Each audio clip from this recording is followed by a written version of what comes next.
Hello, my name is Michael Chulak.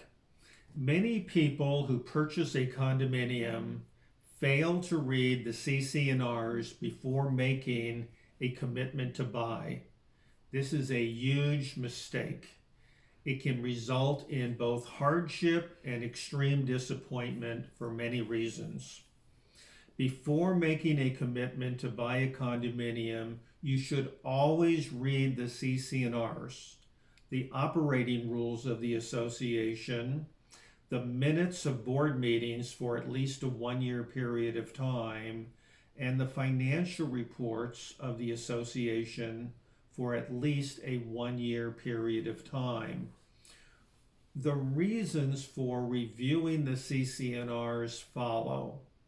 The reasons for reviewing the other documents are the subject of a separate video. CC&Rs, otherwise known as the covenants, conditions, and restrictions, may include the following. First, pet restrictions. These restrictions may prohibit certain breeds of dogs. It may prohibit dogs over a certain weight limit and will undoubtedly limit the number of pets an owner may keep. Parking restrictions. These restrictions may prohibit the use of private garages for anything other than the parking of vehicles. For example, the storage of certain items may be prohibited. The parking on private driveways may be limited or even prohibited. Parking on private streets may be limited or prohibited.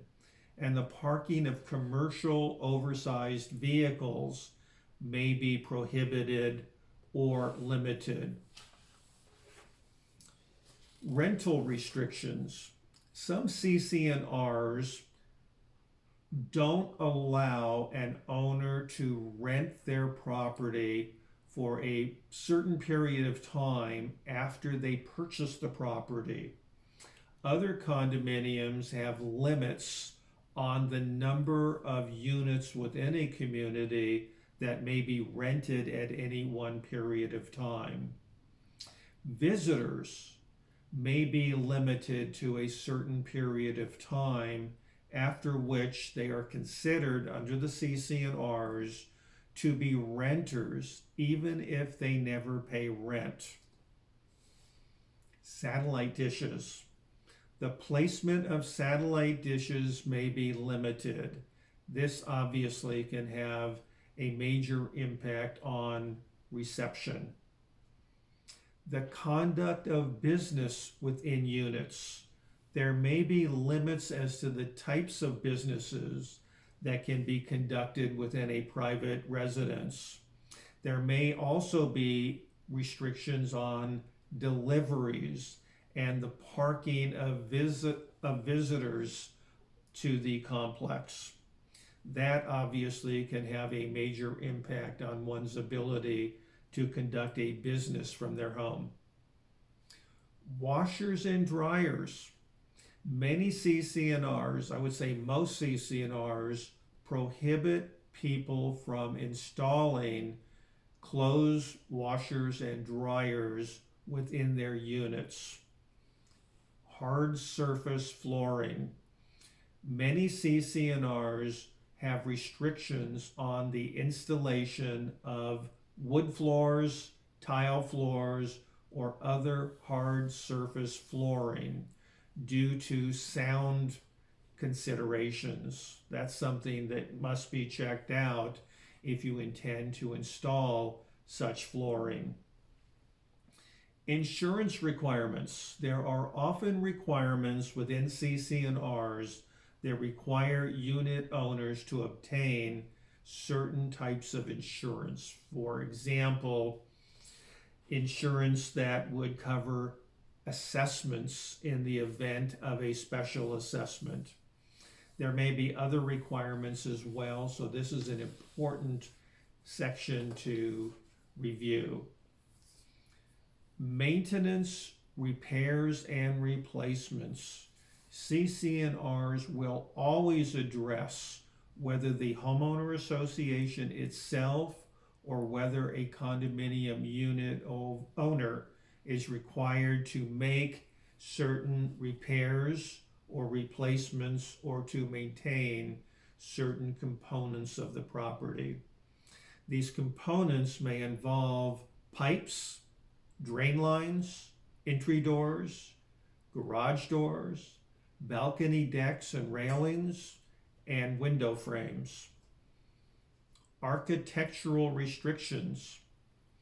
CC&Rs almost always set forth the process required before a condominium owner can make any kind of a modification to their units other than interior modifications that are of a cosmetic nature.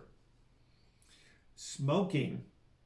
City and county laws often limit smoking, but CC&Rs may be even more restrictive.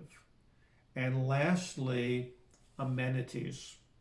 CC&Rs sometimes limit visitors and guests from the unrestricted use of amenities such as a pool, a spa, a tennis court, clubhouse, and other amenities as well.